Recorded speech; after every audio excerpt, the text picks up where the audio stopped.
Hello all, Alison here. Welcome back to Words and Pictures for a few minutes of fun. I've got some printables on the desk today. I don't often work with printables, partly because I always seem to run out of printer ink. Whenever I want to use the printables, I go and the printer says, no, got no ink.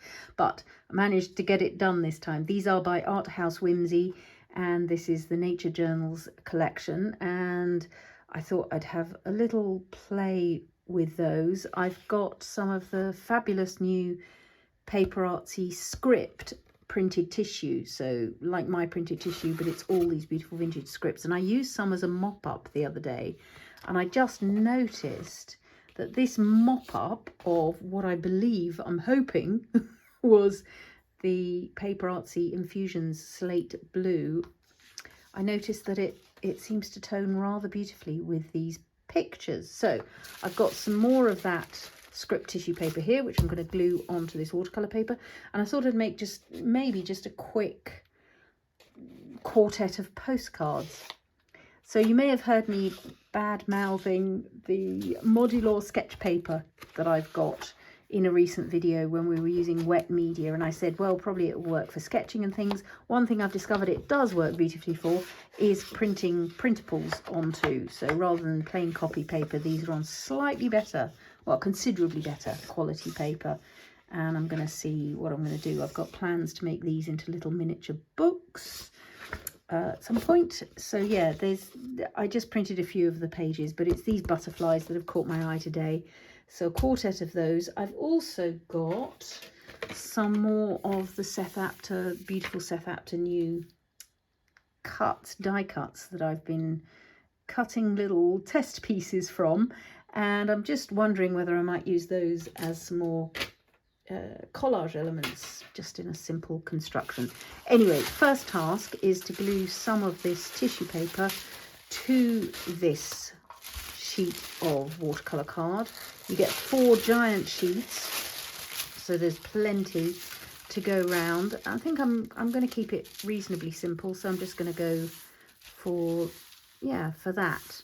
And I'll use some soft collage glue. I've got some of the Distress Collage medium, but you could use a regular gel, you could use any of the Liquitex kind of mediums.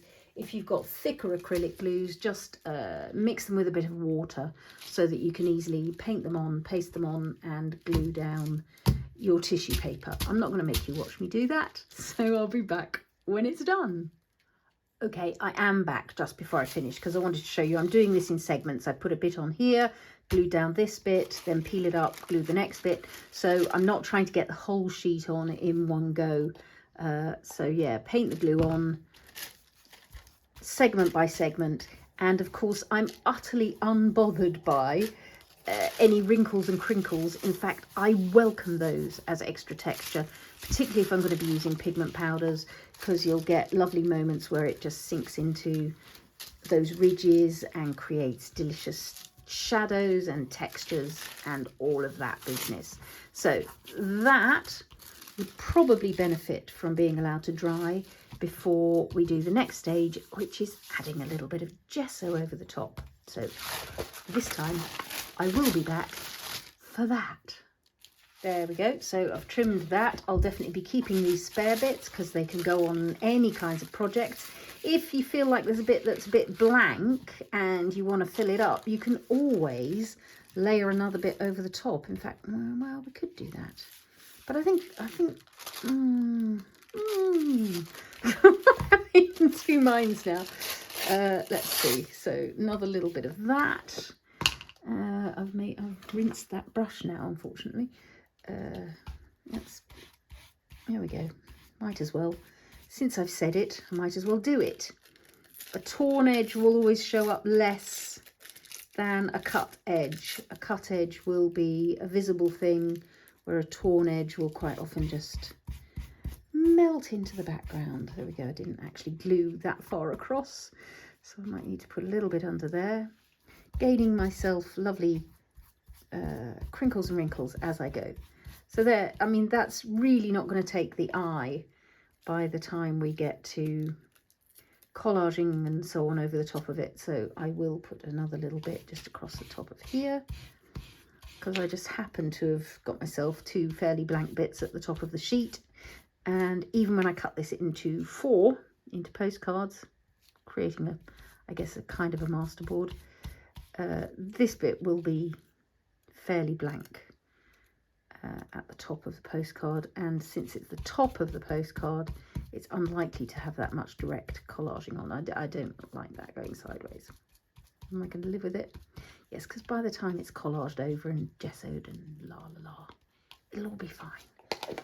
Grand. So that gives us a little bit of extra detail up there. I'm just changing my mind about that bit. I'll take that away again. Great. So next step, a little bit of gesso to just soften. And you can see on there, I've just put a watery coat of gesso because it's beautifully black, full on text.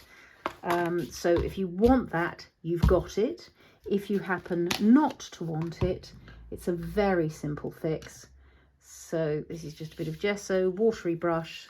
So you can see that's quite watery on there. And I'm just going to go over the top. And obviously, if you don't make it a watery wash, then you'll have more coverage.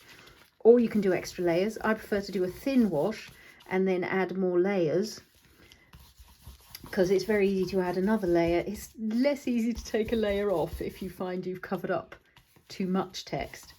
So you can see that's a less watery wash, and that goes on, and you immediately see that your text goes into the background. Obviously, I don't want it to vanish too far into the background, because then what would be the point of having it?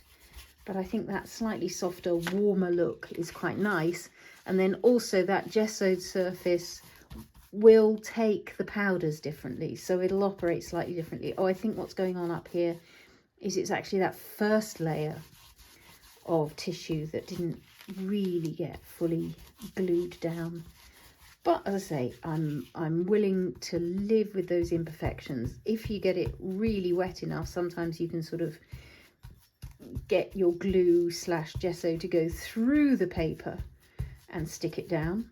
But this is pretty high quality tissue. It's not as skinny as some rice paper will do that, because rice paper tends to be much more porous than a straight tissue. There we go. That'll do nicely. I think I might do the Infusions business while I've still got the whole piece together, rather than splitting it apart. So as I say, this was mop up, so I probably don't want to apply my Infusions direct to the paper.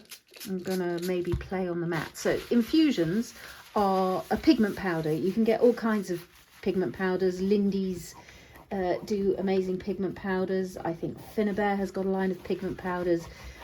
So what it is basically the pigment that creates colour in a paint or in a pigment ink, but without any liquid medium. So it comes as a powder. Do not do this by taking the lid off and tipping out your powder. You will have way too much.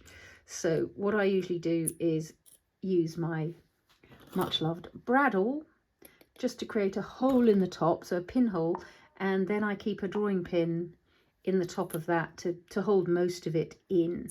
And pigment powders are great for, I mean, you can do so much with pigment powders. So you can mix them with a medium. So you could mix them with gesso to create a slightly opaque sort of a thing. You can mix them with acrylic paints to add a change of colour. You can mix them with a clear medium. You can mix them with a clear medium, the gloss. So I picked up the gloss gel when I was talking about the gesso to create a transparent medium. The joy of the PaperArtsy Infusions is that all of them come with a variety of colours within them. So although this is called Slay, play on words because it's a wintry blue, slate blue, this has got sort of particles of grey in. It has got blue, obviously. There are even some sort of pinky purpley ones that come out sometimes. And all of the PaperArtsy Infusions also have a walnut particle in, so walnut ink. So you always get this lovely grungy look to them. And it's I mean, as a way of adding colour, it has both a simplicity but also a delicious complexity, because what you do is very, very simple, but then what appears on the paper is much more interesting. So it looks like you've worked really hard to create a sort of beautiful variation of colour and different kinds of things going on. You can then apply some powder direct if there are places where you'd like some more powder. If it goes into water, it's going to spread immediately. So if you put it somewhere watery, or if it's gone somewhere not watery, you can then spritz. Look, now you're going to get a look at that colour. Look, you see, there's the walnut. I can see blue, I can see grey. Haven't had much of the pinky one at the moment. It's very rare, the pinky bit in slate blue, but when it comes, it's a real treat. So I'm just letting that kind of move and run. Lots and lots you can do with pigment powders. You can have them ready made up into sprays, so you can create your own spray mediums with them just by mixing them with water. I usually keep a, here we are. I think we used it in a video recently, didn't we? This is my just walnut. So that's only the walnut particles that I was talking about, mixed with water and kept in a little spray bottle. What did we use that on? Oh, the vintage label. Vintage label making. That's what we did. So I'm just having a look at how that tones in with the butterflies. And I think it's pretty good. I'm just wondering if I want to add a little bit of sage green. Hang on.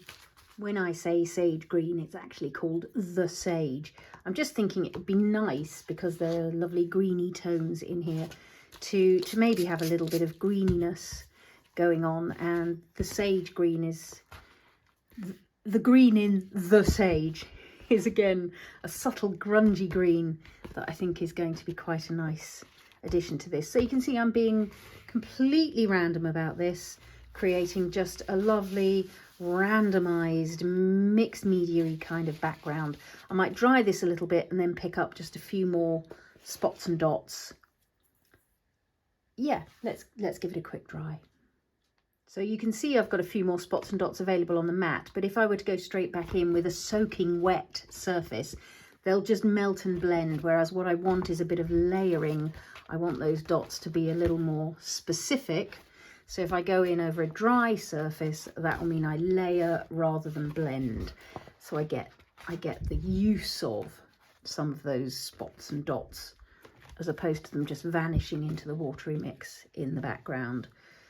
Yeah, maybe one more little layer.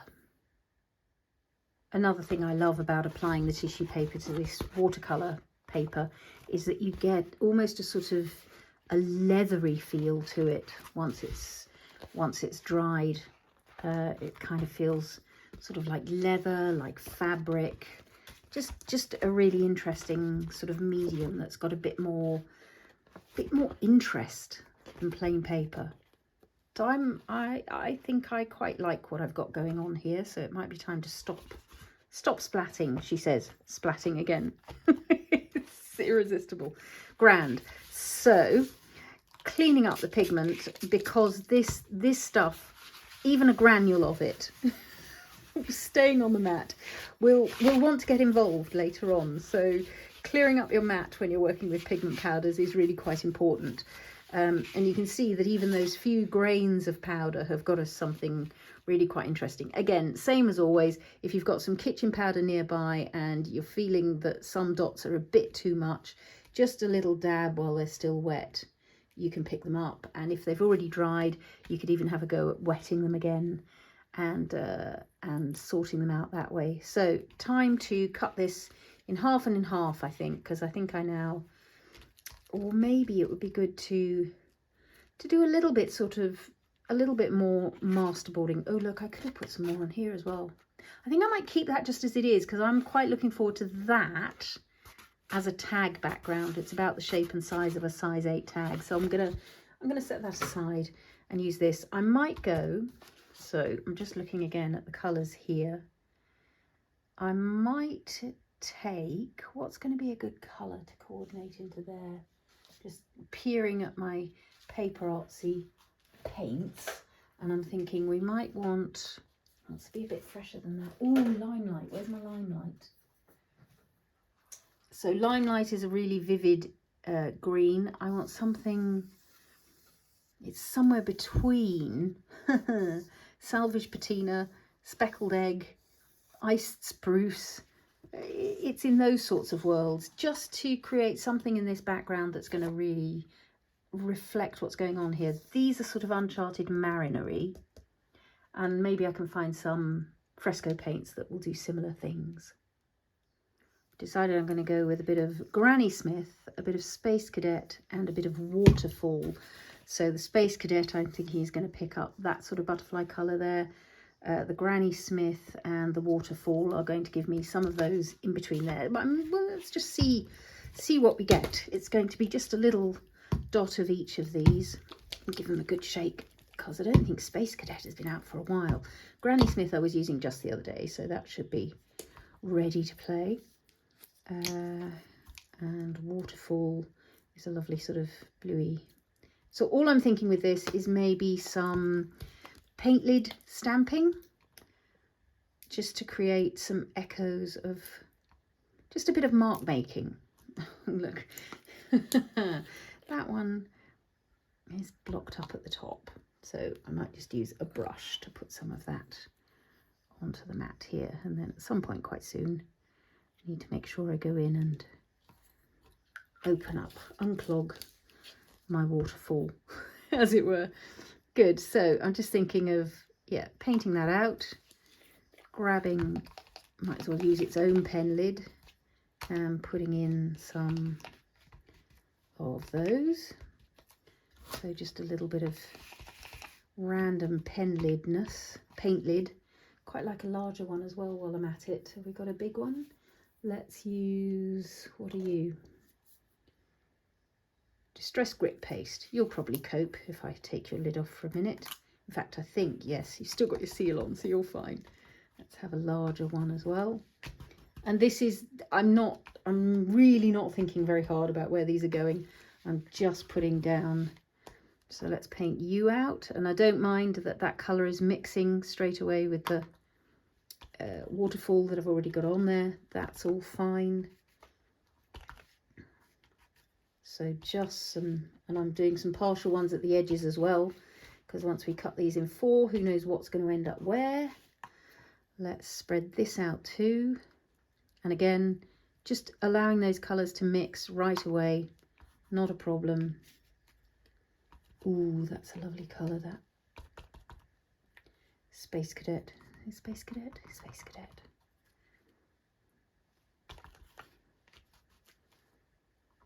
Going to come back with the smaller lid in a second. Let's just wipe that off. I think that's enough of the big lid. Thank you, big lid. Thank you, Distress Crypt Paste. So let's not do this with their own colours. So we'll have a couple of small green ones just to catch the eye. And yeah, well, I'm there now on my Space Cadet. It's not going to hurt on the bottom of the bottle there. You're not going to see it. So on the whole sheet, this now looks like quite a lot. But I think by the time we cut it in 4, we'll find that they're sort of far enough apart for that to be acceptable. And it's just, as I say, giving us some colours in the background here that tie us into what's coming over the top. Time for, yes, you guessed it. Time for a bit of spatter. Let's start with the waterfall. Just going to pick up that touch of water into the waterfall, and a few little watery spatters of that around the place to give us that colour. And then let's just get some water onto here and add in. So a really simple masterboard. I could put some stamping on here right away, but I'm more inclined to wait until I've cut into my 4s, because the stamping I really want to add is going to be botanical. And so I just want that ability to choose where my stems are going once ooh, that's a big splat. So as always, if it's too much for you, if you feel like that colour is going to be distracting, just get rid of it. I'm enjoying all that. Might put a little bit through the middle here. Those are quite dramatic marks. Grand. I think with a masterboard you can go on adding layers and details and mark making and all of that kind of business forever. Layers and layers of mixed media delight in a masterboard. But it's a thing that you can then cut up and use for small bits of ephemera. You can use it for as a whole. No reason why you can't use that sheet as it is. But my thing is I'm going to be cutting it in 4, and then we'll move on to a little bit of collaging. Back in a sec.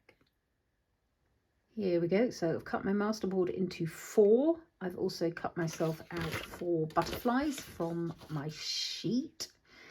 And I just started to play with some of these die cuts. I had been thinking of embossing them in various colours to give them presence, but that idea happened when I thought the background was going to be all delicate and pale and barely there. But what I've enjoyed is creating a background that's got a lot more presence. So actually the white at the moment I'm enjoying as a collage element, and you can see I'm using them as architecture. So strong horizontals, strong verticals from these delicious things. And of course you get all these amazing offcut pieces whenever you cut one of these. Some of them deliberately cut offcuts.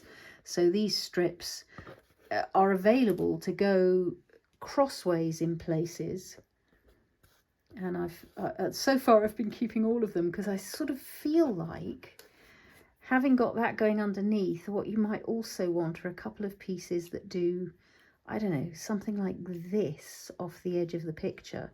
Sorry, I'm holding the board so that it's in your light. I think it's sort of maybe a couple of teeth, if you like, that catch the eye somewhere. So I'm going to have a sort of little fiddle and play for a while, I think, just to see what makes me happy, really, basically, is it? So lots of these shorter offcuts, of course, came from this beautiful ladder one. And they're sort of just the right size to catch the eye without taking away from the butterflies. So I'm thinking something like that. And maybe one more. A couple of those on each. Just gives me that sort of, I don't know, I'm gonna have a look at a few because they're all different thicknesses and possibilities, and it's gonna be a juggling sort of game to find out what I want to do. Maybe I don't want those big teeth. Maybe I do just want the simplicity of a couple of little strips. There's something really pleasing about that. So yes, it's going to be a question of a little bit of juggling, a little bit of looking, a little bit of playtime to just find out how this is going to pan out. These, as you can see, are curling up nicely because, as I said, they're kind of like leather, kind of like fabric. Ooh, look at that pretty hand. So I might either glue them down to some cardboard, or I might put them overnight under some books so that I have a nice flat surface to play with and come back to maybe tomorrow. So I'm going to leave it there for now so that my brain can just allow this to percolate. And when I come back and look at them freshly, I'll know what I want to do next. In the end, I did both. I let them sit under books overnight, and I've also now glued them to some waste cardboard. This is a leftover bit of what it was, just packaging cardboard. And yeah, I'm just having a look now and thinking I'd like some stamping in these backgrounds. I do like these little teeth kind of sticking out. I think what I want is from one of my new sets in July 2025, this postcard stamp across the top, and I gave it a little test. That's in full black, which, as you know, I almost never use, but that's the secondary stamping. So a secondary one just seems like about the right level to complement what's going on without detracting from it. And I just love this notion of, so what I need to do is, this is actually the middle of the postcard. So what I need to do is make a little mark. Where's my, there it is, there's my Sharpie. So just on this, when I'm stamping and want to hit the center, I just need to know where the middle is. So can I see that on this side? So just a little mark to let me know if I want to put this in the middle of something. It's not actually the middle of the stamp, but it is where the central line of the postcard would go down. So that just gives me that chance to know that that is what I want to have approximately in the middle. I'm only eyeballing it, as you can see. I'm not measuring. I'm going, that's about the middle. Oh, and it was supposed to be a secondary stamping, wasn't it? It's all right, I can gesso over it later. I can pick up a little bit. Okay, that's because I was focusing on other things. But I do like that up there, so that's okay. But it does want gessoing over. It's too much in straight black because I'm just not used to stamping in black. It's too much for me. So there's my first stamping, and then on here to get to the middle somewhere. There-ish. That's better. Less in your face. There-ish. And again. First stamping, second stamping, just to be a bit subtler. And you can see, I mean, you can see there's a massive difference. So yeah, there will be some gessoing over the top to be done with that. Same way we gessoed over the top of the tissue paper in the first place. I'm hoping I can kind of recall approximately where these things are supposed to be going. And what I want to do is a bit of background stamping with one of my winter grasses, one of my all-time favourite stamps.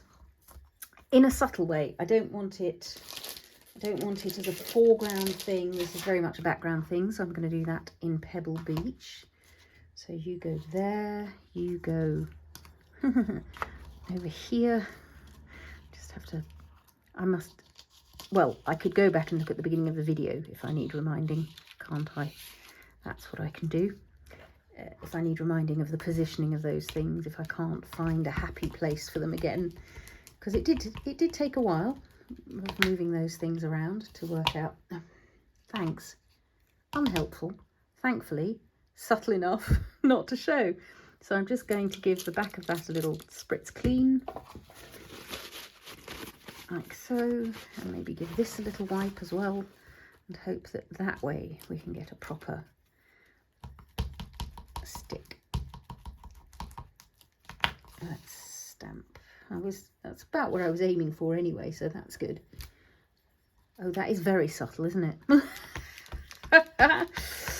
Maybe we want a little bit more presence than that, or maybe we don't, because really these butterflies are the focal point. That's the point of the whole thing. What's interesting is there seems to be something slightly resisting. Have I put anything shiny over here? Can't remember already. Oh, that's quite nice. I do like the subtlety of that, because obviously these backgrounds are very busy.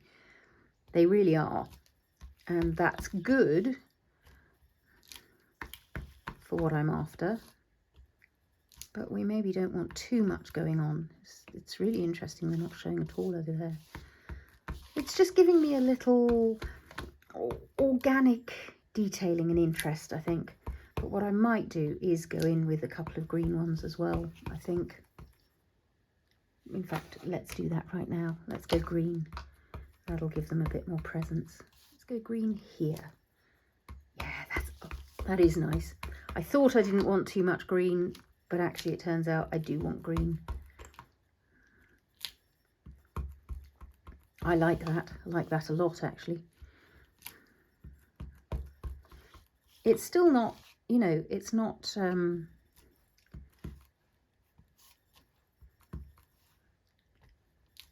stealing attention. It is, as I say, just giving us that lovely additional organic feel within what at the moment is quite a either geometric or text-based background. Script, lots of lovely script, but this gives me some of the leafy organic shapes that I do love so much.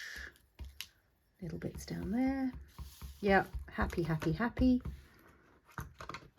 It's interesting, isn't it? You think you want one thing and you do it and you look at it and go, no, it's something else I'm after.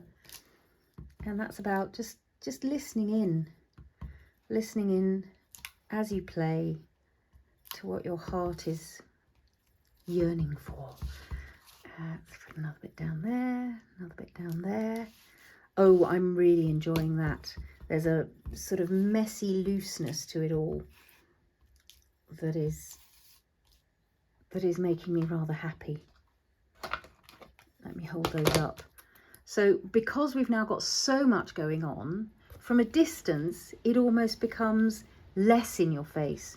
It's that interesting negotiation between busyness and things receding into the background. And so I'm going to go in with the finger. Can't see any sponges to hand. I think that's because I went and washed them out. So just going over that with a bit of gesso to just soften that postcard. And because it's in Archival, it shouldn't go anywhere. It's just going to soften the look of that deep black. There we go. Nice.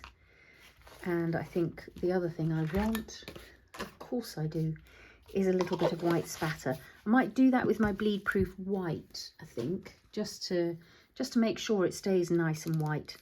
The acrylic paint does the same, but the Bleedproof white is right here. Unfortunately, my water in my water jar at the moment is slightly blue, but let's hope that doesn't have an effect. So there's a little bit of my inkiness, and let's give it a good. So that again is doing the exact same thing I just said, adding another layer of busyness, but because it's all now starting to meld together, the backgrounds are actually getting, I would say, subtler, even though they're getting another layer and more busy.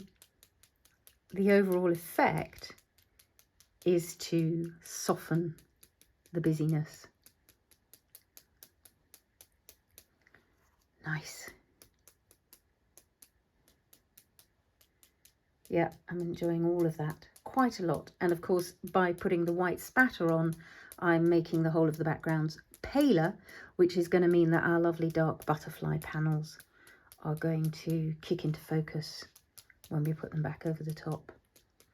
These backgrounds are now really making me rather happy. Let me again hold them up so you can take a little look at all those layers going on there.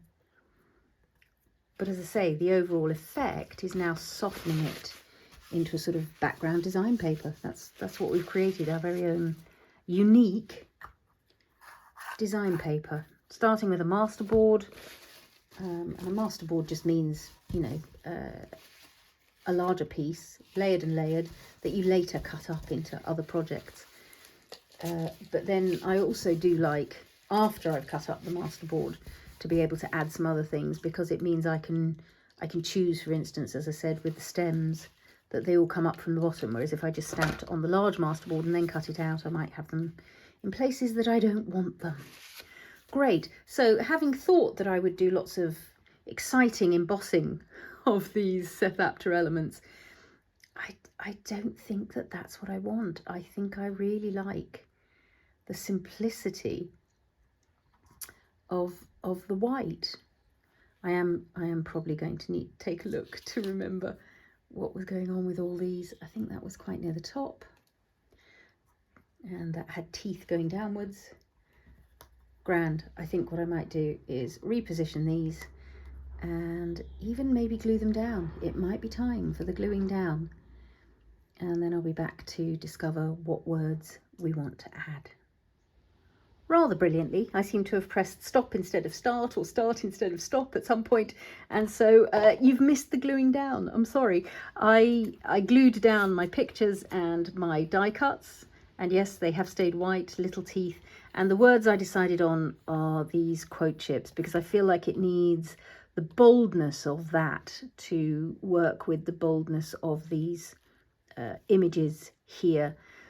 I've given them a little bit of an inking around the edges just to soften those white endings, and then the other thought that occurred to me was that it was time to get out some glass pebbles again. I considered gluing them to another piece of book page or even this script paper so that you would have that, but then in the end I decided that what I like is having them highlighting moments of that background. So that one's over a little double ring of lid stamping, as is this one, and I really like that. I think what I want is a final little bit of white spatter just to allow that to come onto these digi images. So the digital images at the moment are sitting very sort of up from those backgrounds, and that's great because they draw our attention, but just a way to tie them in to what's going on behind will be to add a little bit of white spatter that hits also the digital imagery. And of course I also do like to hit the glass pebbles when I've got them, because I feel like it draws one's attention to the fact that there's this dimensional object right here. Yeah, so I mean, these are beautiful images, and the joy, of course, with a digi image is you've got it right away to play with. You order it, you print it, and it's there to play with. I think that might be the full thing. I've also inked around the edges, as you can see. So I inked the edges of my quote chips, and I've now inked around the edges of the postcards, and I think that's rather a nice, wild, organic, natural look to them all. As I was saying, when my alarm so rudely interrupted me, I will dive in for a close-up so that you can see some of these layers in these homemade design paper backgrounds. Thanks as always for your company on this creative journey. Do leave comments and questions down below. I will link to anything relevant that I can think of videos wise in the description below, and of course list the ingredients that we have been playing with today. Thank you for your company, and happy crafting all.